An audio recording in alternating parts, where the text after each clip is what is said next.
Hello friends, welcome to my channel Dev ji के tricks.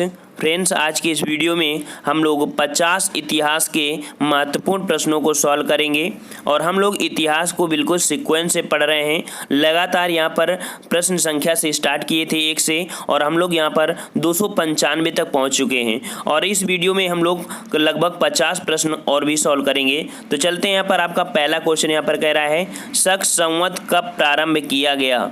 शक संवत कब प्रारंभ किया गया था? और ये क्वेश्चन हमने पिछले वीडियो में कमेंट के लिए छोड़ दिया था और सभी बच्चों का जवाब लगभग सही आया है। यहाँ पर 295 का ऑप्शन राइट हो जाएगा आपका बी, अर्थात 78 ईस्वी। ठीक है, 78 ईस्वी में आपका शक संवत आपका प्रारंभ किया गया था कुषाण राजा के द्वारा, जो कि कनिष्क थे। ठीक है ना। चलिए नेक्स्ट क्वेश्चन आपसे यहाँ पर कह रहा है, विक्रम एवं शक संवतों में कितना अंतर होता है? ठीक है, जो विक्रम संवत होता है और आपका शक संवत होता है उसमें कितना अंतर होता है? तो यहाँ पर आपका जो 296 का ऑप्शन राइट हो जाएगा। यहाँ पर आपका सी हो जाएगा 135 वर्ष का। कितना? 135 वर्ष का अंतर होता है आपके विक्रमी संवत और आपके शक संवत में होता है। नेक्स्ट क्वेश्चन आपसे कह रहा है, विक्रम संवत कब से प्रारंभ हुआ? विक्रम संवत कब से प्रारंभ हुआ?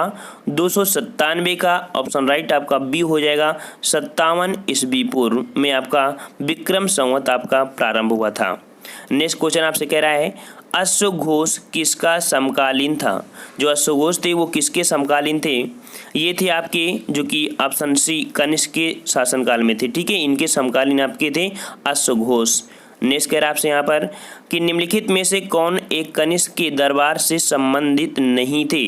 अर्थात यहाँ पर कौन कनिष्क के दरबार में नहीं रहते थे? 299 का ऑप्शन राइट आपका यहाँ पर हो जाएगा पतंजलि। पतंजलि नहीं रहते थे, लेकिन अश्वघोष, नागार्जुन, चरक जैसे ये महान आपके जो रहते थे कवि वगैरह, ये आपके कनिष्क के दरबार में रहते थे। नेक्स्ट कर आपसे कि निम्नलिखित में से कौन कनिष्क प्रथम के दरबार में नहीं गया था? तो कनिष्क प्रथम के दरबार में कौन नहीं गया था? यहाँ पर 300 का ऑप्शन राइट आपका डी, विशाखादत्त, जिनकी रचना है मुद्रा राक्षस। ठीक है, यहाँ पर विशाखादत्त ये नहीं संबंधित थे इनसे। नेक्स्ट कह रहा आपसे कि शुंग वंश के बाद किस वंश ने भारत पर राज्य किया था? ये क्वेश्चन पिछली बार यूपीपीसीएस में पूछा भी गया था। ठीक है ना, और ये रेलवे में पूछा गया था और आरपीएफ में भी पूछा गया था। कह रहा है शुंग वंश के बाद किस वंश ने भारत पर राज किया था? 301 का ऑप्शन राइट आपका सी हो जाएगा, जो आपका कण्वा अर्थात आपका कंडव। ठीक है, कंडव वंश ये था, इसने राज्य किया था। नेक्स्ट कह रहा आपसे, मौर्यों के बाद दक्षिण भारत में सबसे प्रभावशाली राज्य था। अर्थात मौर्यों के बाद जब आपका जो सबसे ज़्यादा प्रभावशाली राज्य आया था दक्षिण में, वो आपका कौन सा राज्य था? 302 का ऑप्शन आपका ए हो जाएगा सातवाहन, जिन्होंने आपके सिक्के चलवाए थे। ठीक है, कांच के सिक्के, ठीक है, कह सकते हैं शीशे के सिक्के। ठीक है, शीशे के सिक्के सातवाहन ने चलवाया था। नेक्स्ट कह आपसे कि सिमुक निम्न वंशों में से किसका संस्थापक था? तो भाई किसका संस्थापक था? 303 का ऑप्शन राइट आपका यहाँ पर हो जाएगा डी, अर्थात सातवाहन। ठीक है, सातवाहन जो वंश था उसका संस्थापक आपका सिमुक था। नेक्स्ट कह आपसे, किस चीनी जनरल ने कनिष्क को हराया था? ठीक है ना, किस चीनी जनरल ने कनिष्क को हराया था? ये हराया था ए नंबर आपके पान चाऊ। किसने? पान चाऊ ने हराया था कनिष्क को। ठीक है, नेक्स्ट कर आपसे यहाँ पर कि निम्नलिखित में से किस वंश के साम्राज्य की सीमाएं भारत के बाहर तक फैली थी? काफ़ी अच्छा क्वेश्चन आपका है। और ये साम्राज्य आपका कौन है जो कि भारत के बाहर तक था? 305 का ऑप्शन आपका सी हो जाएगा कुषाण वंश। ठीक है, कुषाण वंश थे।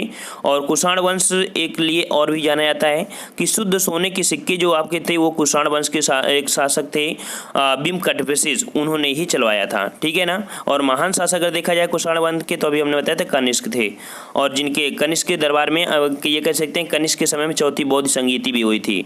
नेक्स्ट कर आपसे यहाँ पर कि कला की गंधार शैली निम्न समय में फली फूली थी। कला की गंधार शैली कब किस समय आपकी आई थी? तो ये आपकी आई थी 306 का ए नंबर आपके कुषाण के समय में आई थी। ठीक है, कुषाण के समय में आई थी। नेक्स्ट कर आपसे अफगानिस्तान का बमियान प्रसिद्ध था। अफगानिस्तान का बमियान प्रसिद्ध था, ये किस लिए प्रसिद्ध था, क्यों प्रसिद्ध था आपका? ये आपका प्रसिद्ध था ऑप्शन आपका डी, बुद्ध प्रतिमा के लिए प्रसिद्ध था। ठीक है, बुद्ध प्रतिमा के लिए आपका बमियान प्रसिद्ध है, जो कि अफगानिस्तान में पड़ता है। नेक्स्ट कह रहा है आपसे यहाँ पर, जो कला शैली भारतीय और यूनानी अर्थात ग्रीक आकृति का सम्मिश्रण है उसे कहते हैं। ठीक है ना, भारतीय और यूनानी के जो मिश्रण आपकी आकृति है वो आपकी कौन सी है, तो यहाँ पर आपकी गांधार शैली है। कौन सी? गांधार शैली। ऑप्शन राइट आपका सी हो जाएगा। नेक्स्ट कह रहे हैं यहाँ पर कि प्राचीन काल के भारत पर आक्रमणों के संबंध में निम्नलिखित में से कौन सा एक सही कालक्रम है। यहाँ पर जो प्राचीन काल में भारत में युद्ध हुए हैं, ठीक है, आक्रमण हुए हैं, तो उनमें से सही क्रम आपका कौन सा हो जाएगा। तो यहाँ पर देखिए आपके सबसे पहले आए थे यूनानी, फिर शक, फिर कुषाण, अर्थात ऑप्शन राइट आपका ए हो जाएगा, यूनानी, शक, फिर आपका कुषाण हो जाएगा। ठीक है, चलिए नेक्स्ट क्वेश्चन आपसे यहाँ पर कह रहा है, पहला ईरानी शासक जिसने भारत के कुछ भाग को अपने अधीन किया था, ये आपका पहला ईरानी शासक था। कौन? तो ऑप्शन आपका हो जाएगा सी, अर्थात डेरियस प्रथम। डेरियस प्रथम था पहला ईरानी शासक जिसने भारत के कुछ भाग को अपने अधीन कर लिया था। नेक्स्ट कर आपसे, निम्न राजवंशों में से सबसे पुराना राजवंश था। काफ़ी अच्छा क्वेश्चन आपका है यहाँ पर। तो निम्न राजवंशों में से सबसे पुराना राजवंश यहाँ पर दिया गया है, ऑप्शन के अकॉर्डिंग देखना है आपको, चालुक्य, पल्लव, राष्ट्रकूट, सातवाहन। तीन में से सबसे जो पुराना है आपका सातवाहन है। ठीक है, कौन है? सातवाहन। नेक्स्ट कह रहा है आपसे यहाँ पर कि आंध्र सातवाहन राजाओं की सबसे लंबी सूची किस पुराण में मिलती है। ठीक है, तो किस पुराण में मिलती है? ये आपका है मत्स्य पुराण, जो कि सबसे पुराना मत्स्य पुराण माना जाता है। ये आपका मत्स्य पुराण है। ठीक है ना। नेक्स्ट कह रहा है आपसे यहाँ पर, सातवाहनों की राजधानी अवस्थित थी। सातवाहनों की राजधानी क्या थी? तो सातवाहनों की राजधानी यहाँ पर 313 का ऑप्शन आपका हो जाएगा ए नंबर, अमरावती में। कहाँ पर? अमरावती में। ऑप्शन राइट आपका ए सही हो जाएगा यहाँ पर। नेक्स्ट कह रहा है आपसे, राजा खारवेल का नाम जुड़ा है। तो राजा खारवेल का जो कह सकते हैं जो युद्ध हुआ था कलिंग का, ठीक है ना, वही आपके ये राजा हैं जो कि अशोक के साथ हुआ था। ये किस लेख में आपका दिया गया है कि राजा का नाम जुड़ा है? आपका ऑप्शन राइट आपका यहाँ पर सी हो जाएगा, हाथी गुम्फा का लेख के साथ आपका जुड़ा है राजा खारवेल का नाम। ठीक है ना। और नेक्स्ट क्वेश्चन की ओर आते हैं। क्वेश्चन यहाँ से आप कह रहा है कि कलिंग नरेश खारवेल, ठीक है, अभी हमने बताया था कि कलिंग नरेश खारवेल निम्न में से किस वंश से संबंधित थे। काफ़ी अच्छे क्वेश्चन लेके आए हैं आपके लिए। तो यहाँ पर देखिए कलिंग नरेश जो थे वो किस वंश से आपके संबंधित थे? 315 का ऑप्शन राइट आपका ए हो जाएगा, चेदी वंश से संबंधित आपके कलिंग नरेश जो कि खारवेल। नेक्स्ट कर आपसे कि निम्नलिखित राजाओं में से किसका जैन धर्म के प्रति भारी झुकाव था। जैन धर्म की बात कर रहा है, तो जैन धर्म के प्रति भारी झुकाव था किसका? तो यहाँ पर कर सकते हैं लगाव या कुछ भी कह सकते हैं, तो आपका सी खारवेल का था। ठीक है, खारवेल का। तो नेक्स्ट कर आपसे कि पूर्वी रोमन शासक जो कि जस्टिनियन का सर्वाधिक महत्वपूर्ण योगदान किस क्षेत्र में था। तो सर्वाधिक महत्वपूर्ण योगदान आपका जस्टिनियन का था किस क्षेत्र में? तो आपका ऑप्शन राइट आपका ए हो जाएगा, विधि के क्षेत्र में। ठीक है, विधि के क्षेत्र में था। अब आपको पढ़ना है यहाँ पर गुप्त एवं गुप्तोत्तर काल। ठीक है, यहाँ पर आपका क्वेश्चन कह रहा है गुप्त वंश ने अवधि में शासन किया, अर्थात गुप्त वंश कितने अवधि से कितने अवधि में शासन किया है। देखिए गुप्त वंश देखा जाए बहुत ही महत्वपूर्ण आपका वंश होता है। यहाँ से क्वेश्चन आपके ढेर सारे मिलते हैं, क्योंकि मंदिर जो आपके प्रचलित हुए हैं, सबसे ज़्यादा मंदिर बनाए हैं, इसीलिए गुप्त काल को स्वर्ण काल भी कहते हैं। ठीक है ना। तो गुप्त काल जो चला था वो आपका चला था यहाँ पर, जो कि आपका 319 ईस्वी से लेके 500 ईस्वी तक आपका चला था गुप्त संवत। ठीक है, गुप्त साम्राज्य। भारत का नेपोलियन किसे कहा जाता है? भारत का नेपोलियन, तो भाई भारत का नेपोलियन किसे कहते हैं? तो देखिए 319 का ऑप्शन राइट आपका डी हो जाएगा, समुद्रगुप्त को बोलते हैं भारत का नेपोलियन। इसका समुद्रगुप्त का साम्राज्य बहुत दूर तक फैला था, इसलिए भारत का नेपोलियन भी इसे बोला जाता है। नेक्स्ट कर आपसे यहाँ पर कि निम्नलिखित में से किस गुप्त राजा का एक अन्य नाम देवगुप्त था। एक अन्य नाम देवगुप्त था, तो ये आपके कौन है? तो 320 का ऑप्शन आपका 320 का ऑप्शन बी हो जाएगा, चंद्रगुप्त द्वितीय। ठीक है, कौन? चंद्रगुप्त द्वितीय थे। नेक्स्ट कर आपसे प्रथम गुप्त शासक जिसने परम भागवत की उपाधि धारण की थी। परम भागवत की उपाधि किसने धारण किया था? 321 का ऑप्शन राइट आपका सी हो जाएगा, अर्थात आपके चंद्रगुप्त द्वितीय ने धारण किया था।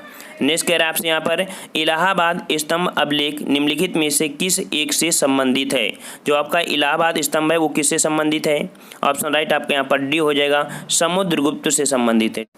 नेक्स्ट क्वेश्चन आपसे कह रहा है प्रयाग प्रशस्ति किसके सैन्य अभियान के बारे में जानकारी देती है। ठीक है ना। तो आपका जो प्रयाग प्रशस्ति है ये सैन्य अभियान किसके बारे में जानकारी देता है? 324 का ऑप्शन राइट आपका बी हो जाएगा, समुद्रगुप्त के बारे में जानकारी देता है। नेक्स्ट करें आपसे यहाँ पर, दिल्ली की कुव्वत उल इस्लाम मस्जिद के प्रांगण में प्रसिद्ध लौह स्तंभ किसकी स्मृति में है? ये आपका जो कुव्वत उल इस्लाम है आपके कुतुबुद्दीन ऐबक ने भारत में बसाया था, अर्थात बनाई थी ये मस्जिद, जो कि दिल्ली में आपकी है। और यहाँ पर आपका जो लौह स्तंभ स्थित है वो किसकी स्मृति में है?